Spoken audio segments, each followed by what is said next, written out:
When it comes to building a gaming PC, it can be really tricky to know how much to spend, especially in the current market where GPU pricing is a total mess and rumours of further increases in memory pricing seem to be gaining ever more traction. So let's talk about exactly how much you need to spend for gaming at various resolutions or settings, whether you're building a system yourself or going the pre-built route, and how much this amount might change in the coming months as pricing starts to stabilise.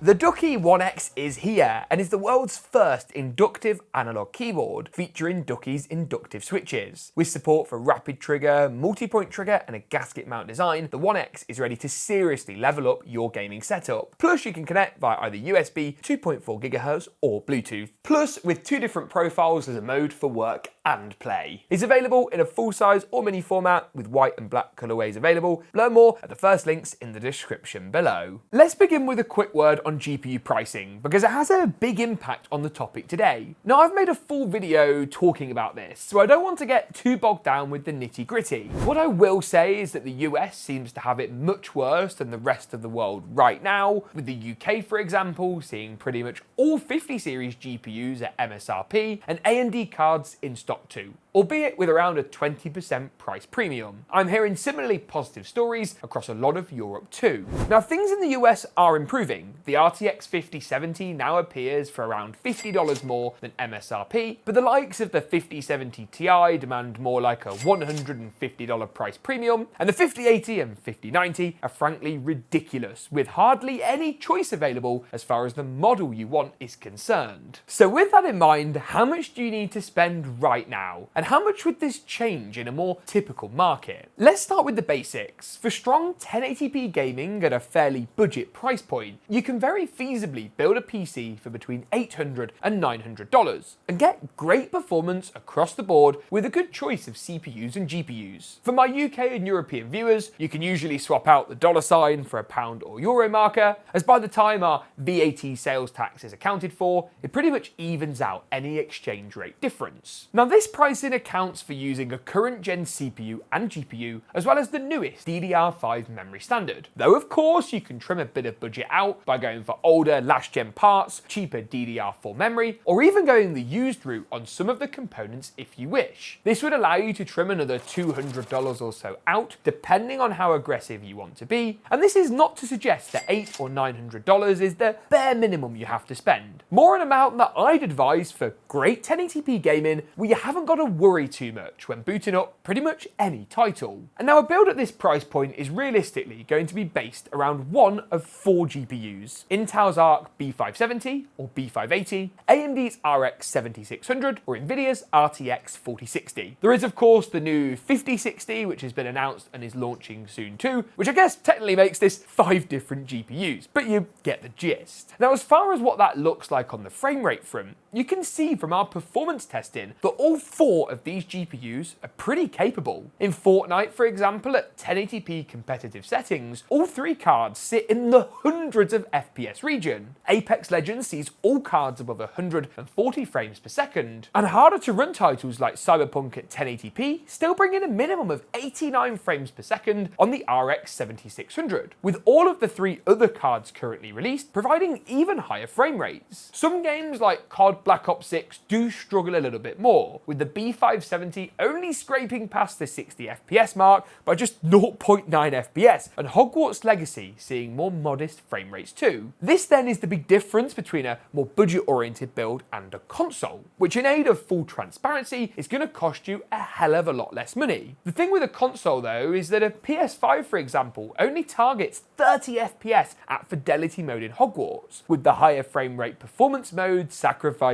visual fidelity for higher frame rates, much more than you see on PC. But what if you want to push your gaming up to 1440p, or are in need of higher, more competitive frame rates at 1080p? What should you spend then? This is where you get more into the $1,200 or $1,500 territory, an area where spending a bit more money can have a huge amount of impact on performance. At their MSRPs, you can very easily fit an RX 9070 or 5070 into a $1,200 budget, with the current inflated market pushing this more towards the $1,500 price point. Now, to be crystal clear, I'm not trying to normalize overpaying for a GPU or paying inflated prices simply to get a system now. But if you want to build a gaming PC right now, depending on your region, you are going to see price inflation. Now, the performance difference between a build at this tier and one at the, say, $800 or $900 mark is huge, and it has a pretty seismic impact.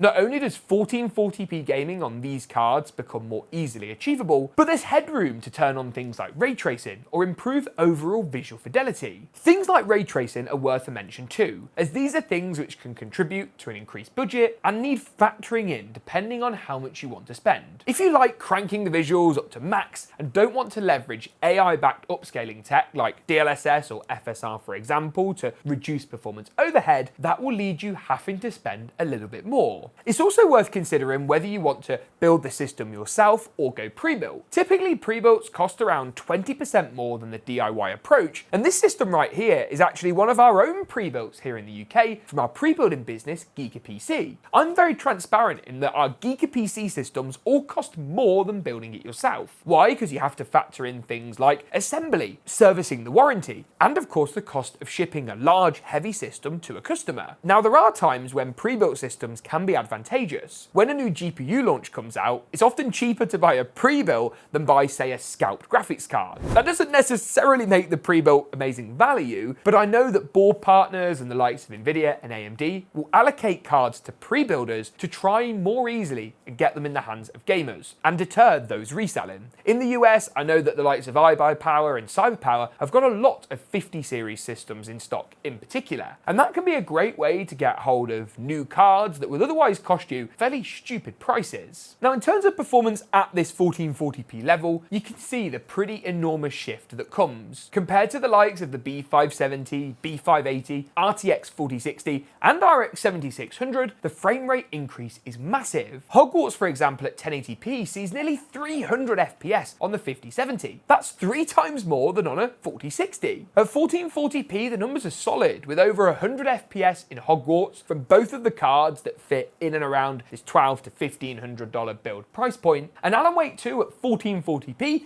even becomes playable with ray tracing enabled. The RX 9070 pulling in pretty much 60 FPS compared to just 5 frames per second on the cheaper 7600 from our $800 and $900 build budgets. Yes, 5 frames per second. Are you serious? Now, in other titles, you see great performance too, with the likes of Black Ops 6, Marvel's Rivals, and Cyberpunk all delivering great frame rates and showing how powerful this $1,200 to $1,500 price point really is at 1440p. But what if you want 4K gaming? Well, this is where things get complicated, as if, of course, they weren't already complicated enough. Now, in truth, 4K is such a wide spectrum and can range anywhere from the RTX 5070 Ti and 9070 XT, GPUs that cost between $600 and $750 at MSRP, to the likes of a 5080 and 5090, which will run you up towards the $1,500 or $2,500 marks for cards on their own. Now, a 9070 XT and 5070 Ti can quite easily be factored in to builds around $1,600 to $1,800. Something that's going to provide great performance. At this level, you also want to consider the wow factor inside of a build and how much of it you want to include. For example, you can fairly easily build an entry-level 4K gaming PC with the likes of a 9070 XT for in and around $1,600 or $1,700 and achieve good performance at 4K. Over 200 frames per second in Apex, for example, over 100 FPS in Black Ops 6 and more than 90 in Hogwarts Legacy. But this doesn't take into account if you want to go really high-end on the motherboard for added connectivity, or spend a few $100s on Corsair's top-end fans for gorgeous IQ-Link synchronized lighting. Throw an RTX 5080 or 5090 into the equation though, and you're going to chew up that $1,700 budget on the GPU alone. Now, it used to be that you had to have an 80 or 90 tier GPU to make 4K gaming feasible and enjoyable, but that just isn't the case anymore. Nowadays, you can afford to spend less and still get great performance at top resolution. resolutions. And that feels like a great segue to talk about ways you can save money in a build and maximize the performance on offer from any set budget. Now, I mentioned earlier about the options to go for used or last gen parts to save money, but there are other ways too. With new components, you can optimize budgets. Take the CPU for example. Your CPU is only really a bottleneck when you get to lower resolutions, and you'd be surprised how affordable you can go with the CPU if only gaming at 4K. In a top-end build, this means you don't necessarily need a high-end Core Ultra 7 or Ryzen 7 9800X 3D, and can go for something cheaper. You could also trim cost out with things like motherboards. This B850 motherboard here, for example, from MSI, supports all of the latest Ryzen CPUs with CPU and memory overclocking.